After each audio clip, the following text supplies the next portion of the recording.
The Intelligent Forward Collision Warning System, or I-FCW, can help alert the driver when there is a sudden braking of a second vehicle traveling in front of the vehicle directly ahead in the same lane.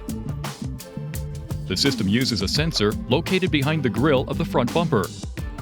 If there is a potential risk of a forward collision, the system warns the driver by blinking the vehicle ahead detection indicator and sounding an audible alert.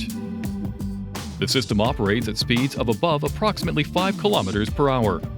To enable or disable the system, press the right or left arrow button until Settings displays. Press the up or down arrow button to select driver assistance and press the OK button. Then select Emergency Brake and press the OK button.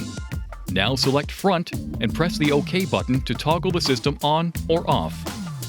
The I-FCW system is integrated into the AEB system.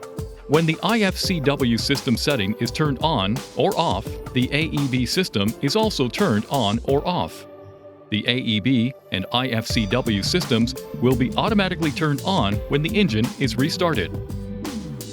Please see your owner's manual for important safety information, system limitations, and additional operating and feature information.